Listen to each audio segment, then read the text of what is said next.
LadyLucidity ASMR. Hello there, my lovelies. Welcome to a special baking video for little fingers.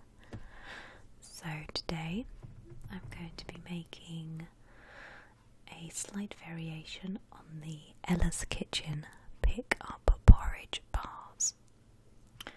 So these are ideal for little ones who have started weaning, or for slightly older babies as well.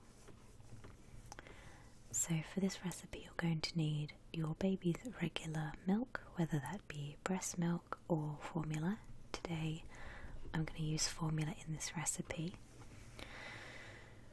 And this is for 6 to 12 months because my little one is 8 months, so this is perfect for him, and also for any little friends that want to have some of these as well.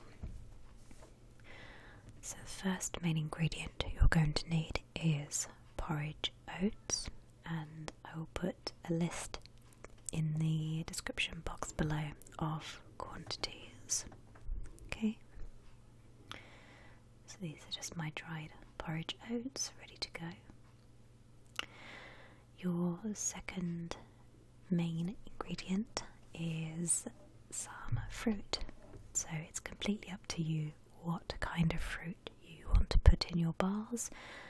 I just have some mixed fruit there. So you'll also need a little bit of butter. Enough to sort of, I guess, dry fry your bars in. It's up to you. I like to put a little bit in the mixture and then fry them later. And for the end, you'll also need a little bit of cinnamon. This is going to give your bars that bit of sweetness without putting added sugar in, because after all, these are for little ones. You don't want to add any sugar to this recipe. I've also got here my good old baking paper for later on when we bake our bars. So let's get mixing.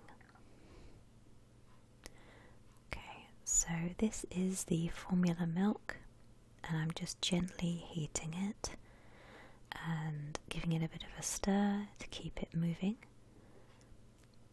Okay.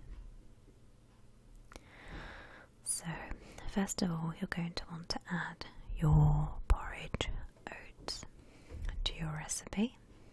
So just pour them in and give them a good swish round. Now, it looks a bit gross, I will give you that, but I promise you, once they're baked, they look and taste delicious. Okay, so I've added my mixed fruit. Again, it's up to you what sort you want to add, and also depending on the age of your little one, what sort of textures they can handle. Okay, once your mixture has semi-cooled, you'll want to pop it onto a baking tray on your parchment paper so that it doesn't stick. So at this stage it is up to you whether you want to roll it out into bars, keep it as a sheet and break it up once it's baked. There are two methods to this. You can do what I'm doing here, spread it out onto a baking tray and bake them in the oven, which is what I did for the first batch.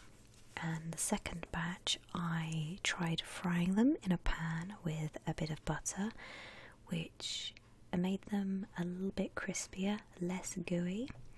So if you're looking for something that's more like a breakfast bar, I would suggest frying them. But I was quite happy with how my mixture turned out in the end. So what I did was I covered this sheet in some cling film and I popped it into the fridge for about 30 minutes, 45 minutes roughly, just to make sure it had completely cooled and sort of semi-hardened, I guess you could say. And then what I did was I used a very small spoon scoop, and I actually turned my mixture into little dough balls, so they're much easier for little hands to hold and to munch on. But again, it's up to you. You can just leave it flat and cut it into bars later on. Because this mixture has very little ingredients and no added sugar, they're pretty healthy overall if you want to make them for yourself. So here I'm just popping my cling film on. As I said, I want to pop them in the fridge for about half an hour just to cool off before you start shaping. So this is how they turned out, and mine are a little bit squishy because I had them in the oven, but they are like a very soft oaty texture, and my little one absolutely loves them. He's got a bit of a sweet tooth, so the fruit is actually perfect for him because it's no added sugar. He's getting natural sugars from it, and also it's introducing him to different textures, which is great when you're weaning a bubba. So I hope you guys enjoyed this video, and as always, I will see you in my next one. Bye guys.